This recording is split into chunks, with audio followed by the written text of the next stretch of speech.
అన్న జై భీమ్ జై భీమ్ జై భీమ్ అంటారు. అన్నివ్వండి, ఏం కాదు, జై భీమ్ అన్నివ్వండి, నో ప్రాబ్లం. మీరేమన్నా తెలుసా, జై భీమ్ కు పైన కూడా ఉన్నాడు నా రాజు, మై కింగ్ అని చెప్పండి. ఆ భీమును నిలబెట్టింది నీ రాజు. ఆ డాక్టర్ బాబాసాహెబ్ అంబేద్కర్ గారు కొలంబియా యూనివర్సిటీకి వెళ్ళినప్పుడు బైబిల్ స్టడీస్ అటెండ్ అయ్యేవారు.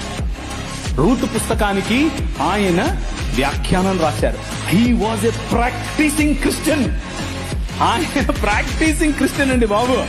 ఆయన ఒకరోజు 3 లక్షల మందితో కలిసి నేను బాప్తిజం తీసుకుంటాను అని చెప్పి ముందుకు వచ్చి ఫోన్ మన మెథడిస్ట్ సంఘంలో ఉన్నటువంటి బిషప్ గారికి చెప్తే, బిషప్ గారు దానికి కావాల్సినటువంటి పనులన్నీ వసతులన్నీ ఏర్పాటు చేసుకునే క్రమంలో నెహ్రూ గారు ఫోన్ చేశారు. నెహ్రూ గారు ఫోన్ చేసి, ఏంటండి మీరు ఇలా చేస్తున్నారంట, ఇలా చేస్తే మీకు ఈ పొలిటికల్ అపోజిషన్ ఎక్కువైపోతుందని చెప్పాడు. చెప్పైతే మనోళ్ళు మాకొద్దండి, మీరు పొలిటికల్ కన్వర్షన్ అంట మాకొద్దు అని చెప్పి నెహ్రూ గారి ఒత్తిడికి లొంగారు. ఒక పక్క ఇంకొక ఆయనేమో గోచి కట్టుకుని నిరాహార దీక్షకెళ్ళాడు.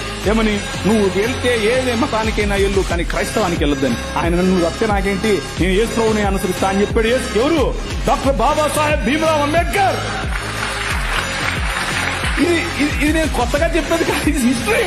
This is history. ఆ జై భీమ్ వాళ్ళకి తెలియదు. చెప్పండి, వెళ్ళి ధైర్యంగా చెప్పండి.